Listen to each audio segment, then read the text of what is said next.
Ahsoka Tano's appearance in the latest episode of the Book of Boba Fett, Episode 6, as well as Luke Skywalker's, was monumental. But what was even more monumental is that the two characters actually interacted with one another. For today's video, I want to do more free-flowing and again share my opinion, similarly how I did a few days ago with my Luke Skywalker video and why his appearance in Book of Boba Fett actually made me a little sad and melancholy. Today though, I want to talk about what it meant to finally see Luke Skywalker and Ahsoka Tano share the screen together, what it means for the character of Ahsoka, what it means for Luke, and what it means for Obi-Wan Kenobi. The Star Wars franchise as it stands right now has two keystone characters. Those characters are Luke Skywalker and Anakin Skywalker. The whole story really revolves around the two of them. The prequel trilogy focuses on Anakin Skywalker's rise to power and his eventual fall to the dark side, while the original trilogy is a complete redemption story for Anakin, while at the same time being a hero's journey and a hero story for Luke Skywalker. Because of this, the characters around them are also going to go through incredible emotional growth and evolution. The two characters that I think grow the most are quite possibly Obi-Wan Kenobi and Ahsoka Tano. Ahsoka and Anakin's relationship really develops over the course of the entire Clone Wars, and you really get a sense that they are truly family with one another. That is why when we finally get to see Ahsoka and Luke Skywalker interact in the Book of Boba Fett, it's almost like family members are interacting for the first time, and like an aunt is meeting their young nephew. What makes this moment even more satisfying though, and really pulls at the heartstrings, is this is something that's been in the works for nearly a decade, as we've all wanted to see Ahsoka Tano and Luke interact at some point down the line. However, after Disney purchased Star Wars, we never thought it was a possibility, as the prospects of Luke Skywalker returning to live action, especially in his younger form, seemed impossible. However, with the end of the second season of The Mandalorian, and us knowing that Lucasfilm not only was willing to have Luke Skywalker in live action again, with a CGI face of course, but that it was going to be a reoccurring thing, the prospects of Ahsoka Tano appearing alongside him were increased substantially.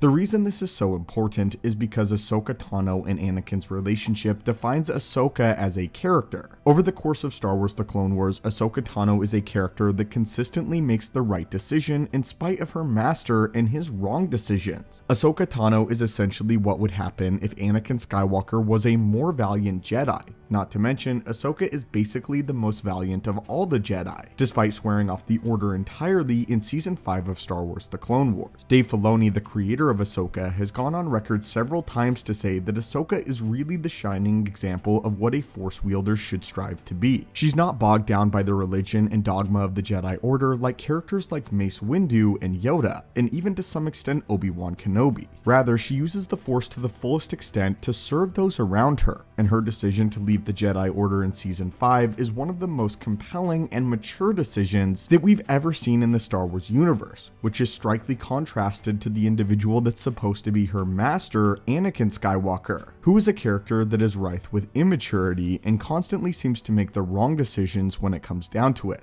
The decision to kill Dooku, the decision to attack Mace Windu and ultimately embrace the dark side of the Force, and the decision to stay with Palpatine, to stay with the thing that was tying him down, and to stay with his chains that ultimately developed Anakin into Darth Vader. The tragic part about Anakin Skywalker and his fall is that it seems very preventable, and the fact that Ahsoka Tano chose to break free from her chains, while at the same time her master Anakin seems to tether himself stronger to them, is what makes the dichotomy between the two characters so compelling. But this isn't where it stands. The two of them genuinely seem to love each other at the end of Star Wars The Clone Wars, and when they encounter each other yet again in Star Wars Rebels, it's tragic that Anakin has suppressed this side of himself so deeply. And in Rebels is one of my favorite moments in all of Star Wars, where Anakin Skywalker does briefly appear behind the mask of Darth Vader. But even this, and even the appearance of Ahsoka Tano, an individual who has not wronged him to really any capacity, and yet he still decides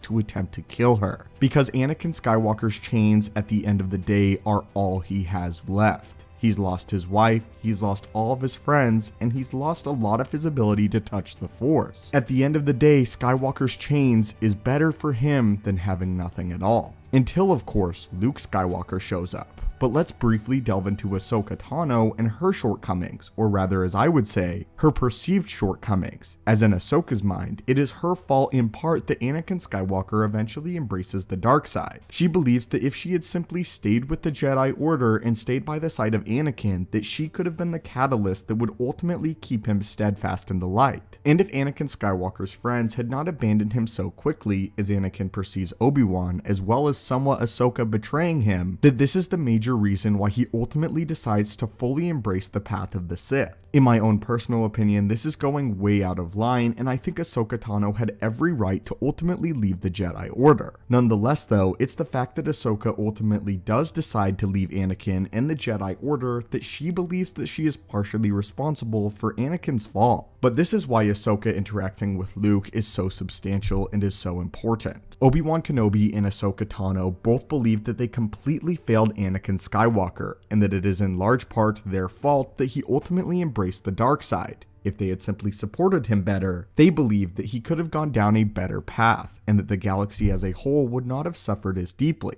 It's clear that both Ahsoka and Obi-Wan feel so much guilt over this especially, which is why it's so important for Obi-Wan to ultimately train Luke. He does perceive Anakin Skywalker as completely lost, and he does not believe that his friend will ever return to the light side or is ever capable of being redeemed. However, Obi-Wan believes that he can redeem himself through the training of Luke Skywalker, and right the wrongs of the father through the son. Ahsoka is different, but surprisingly, she's even more mature than this when we see her in the Book of Boba Fett interacting with Luke. It's clear that Ahsoka has sort of accepted her perceived mistakes and shortcomings with Anakin. Yet she's still here to influence Luke and guide him as a teacher of sorts. And although she isn't subscribed to the idea that the Jedi Order should return in full, she allows Luke Skywalker to make that decision, the same way that Anakin Skywalker allowed her to make the decision to leave the Jedi Order. In many ways, Ahsoka Tano is actually trying to right the wrongs that she had with Anakin. She's being there for Luke to mentor him and give him advice about Grogu and other students, despite not agreeing with him in the idea that the Jedi Order needs to return and is the end-all be-all of the Star Wars universe. It's important to see the evolution of these Star Wars characters and the family lineage passed down.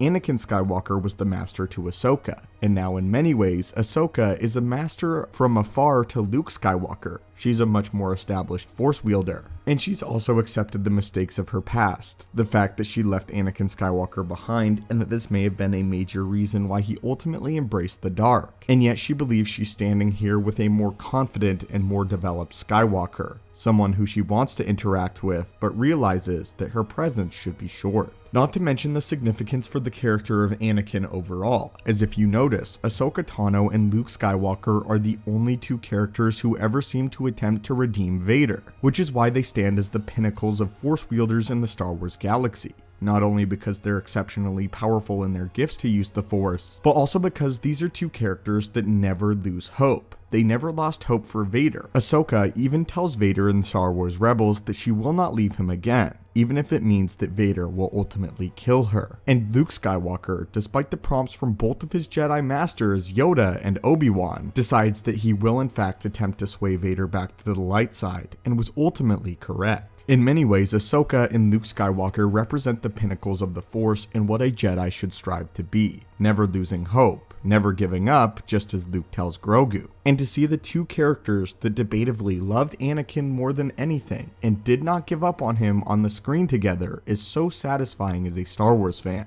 But anyway, my friends, what are your thoughts on these more free-flowing videos and me sharing my opinions on Star Wars rather than just delving into Star Wars lore? And how did you feel about seeing Luke and Ahsoka together for the first time after so many years? As always, my friends, thank you so much for watching the channel. May the Force be with you, and have a great day.